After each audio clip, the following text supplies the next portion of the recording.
And let me take this opportunity to welcome you all to this first semi-annual knowledge management meeting.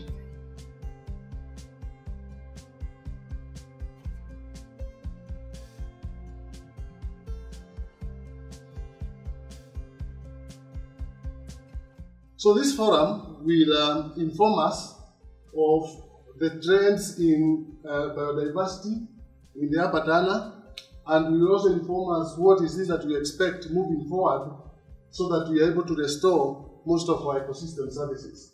The overall aim was to measure selected and important water quality and the quality variables. Not about water quantity, we're talking about water flow, discharge, depth, and also the metric perimeter. We talk about qualitative measure. We are talking about the quality. We are talking about the physical, chemical water parameters. We are talking about nutrients. We are talking about heavy metals and the other chemicals. So, for water quantity, we try to measure. We attempt to measure flow rate and discharge at the various rivers of the water, of the rivers. Then, for water quality, we primarily focus on turbidity, stroke, total saturated solids. Why? Most of you, I don't know whether they know what are diatoms. They are silica bodies and they are algae. They are good indicators for monitoring and assessing condition in stream and rivers. And they are also good in assessing the salinity, conductivity, and pH in rains and swamps. 90 species of the diatom were identified, and 36 sample sites from 36 sample sites. And we happened to flag out some major diatom abundances from different rivers.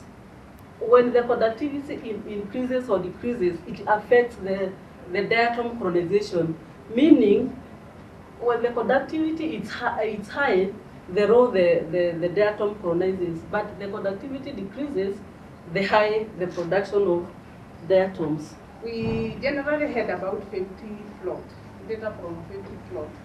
So 8 major river systems were surveyed, and those are the rivers that were surveyed. During the survey, we are able to record more than 600 plant species of the Upper Tana. The Upper Tana is known to have more than 4,000. But this data for the dry season, so we expect that during the wet season, we will be able to survey to get maybe about 2,000 or more. The conclusion is that Upper Tana is very diverse, unique habitat. However, the indigenous forests have been replaced with the tiered forest plantation, which is a worrying threat. Invasive species are number one threat to the integrity of the Upper Tana ecosystem, and a close monitoring is recommended. There, forest specialists, there are good indicators of a good forest if you find them. Things like Abyssinian ground thrush, battle trogon, that's another one. Another deep forest species, forest specialists, that is an indicator. We found them in the near pristine sites. Also the Hatteras tunaco, they are very noisy all over. Chestnut rotted aparis, that one was also another good indicator of forest, but also to count the age. You can't miss it. There is the green ibis, another unique species also found in Kenya. You can only find it in the Abadeas and Mount Kenya areas of the Upper Tana. That one also, we never found that one, but it's a good indicator of good habitat quality. It disappears very fast once the habitat is interfered with. Forest generalists, this was now you can see they were recorded in most of the sites, including the severely modified, the modified ones, they were occurring there as well. With the forest visitors, this was now shows the reverse trend.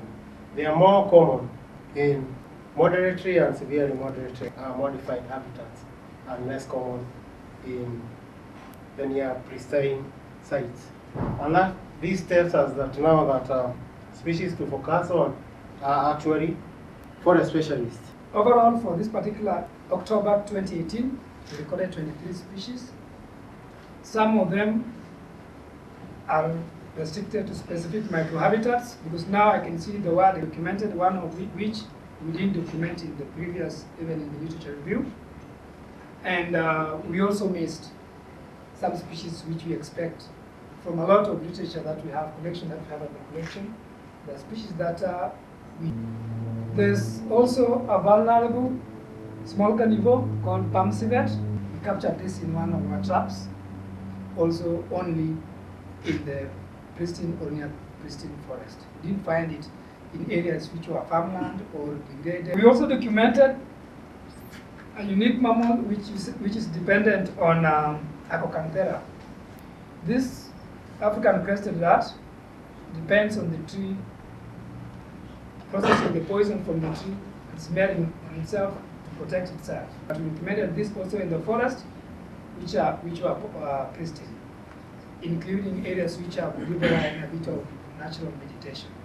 This was a widespread species until we described others that were looking similar, so it's now confined to Aberdares and Mount Kenya, and we documented this again on the eastern part of the habitats which we set traps. African money rodent or African giant pouch rat.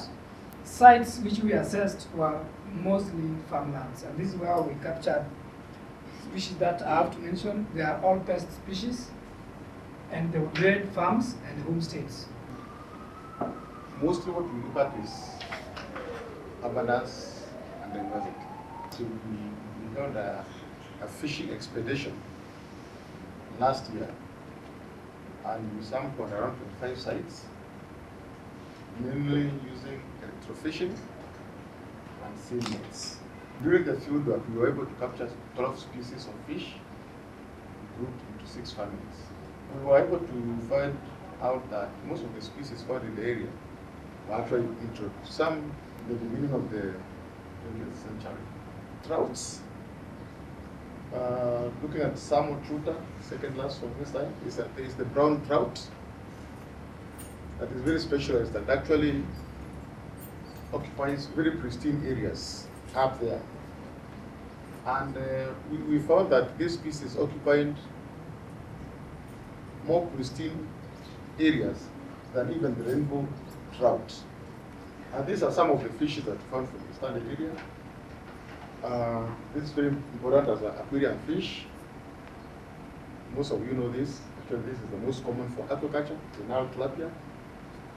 This is the rainbow trout. It fetches very good prices, actually more than any other fish in Kenya.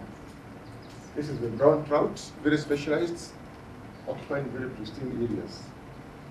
This is the mountain catfish that I mentioned was pushed down by the trouts. And this is the critical endangered African mountain eel.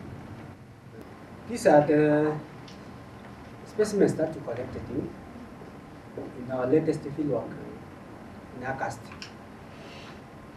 You can see the Kenya jewel, and you can see the chance pike, which are, this one is a temperate stars, endemic, vulnerable in IUCN, and it is also endemic to Aberdares and Tana River Delta. In fact, the first one, the Kenya jewel, is only in River Take or Nambul. Yes. The first one is stonefly. You see these are mayflies, and we have that one, caddis flies. They play a very critical role.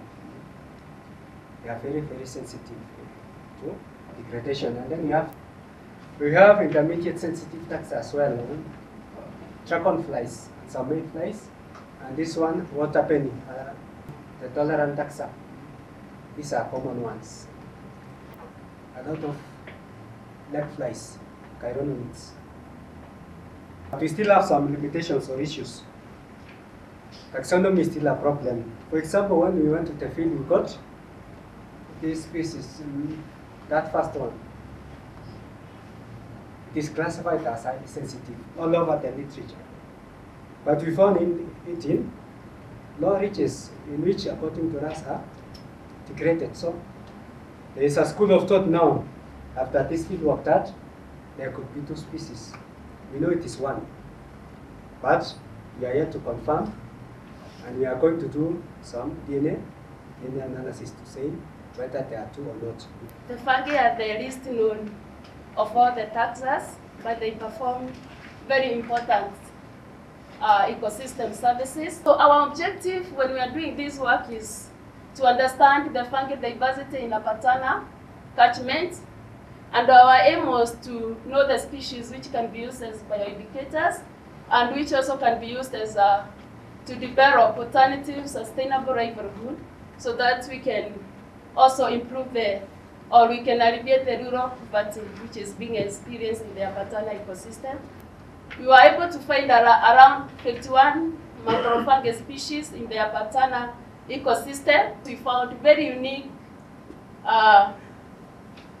macrofungus species which have not been recorded. We can see most of these species are found in the upper region, which is pristine, and we can see the Gura forest was a good indicator in the dry season, how the degradation had, the effect it had on the macrofungi.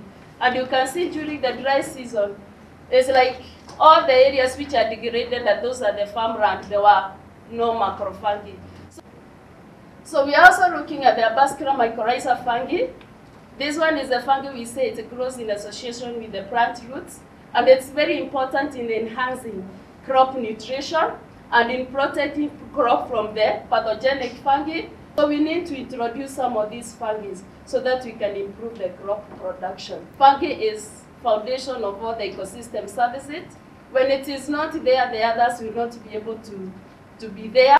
Just like what Wabugu said, I think one of the main challenge is to link the different research work. So if we can have a system whereby we can have a link between different animal groups and taxonomy groups, because as you know, farmers, yes, we encourage them to do organic farming, but it's sometimes for them, you know, they want something which is giving them some benefits. Or sometimes also the organic is also very expensive. But if there's a way like they are told when you do this one, even the product itself, using other agencies, maybe the product you get is more marketable than the one which you have just produced here using the inorganic fertilizers. We are not even talking about it, but county level. You compare what is happening in Nyeri, Muranga, and even Kiambu, and you can see the trend very clearly. Yeah? Gura has come out to be like, that is like the pristine, where we should be targeting to reach in terms of conservation. You look at Sagana, everything is saying no, no, no.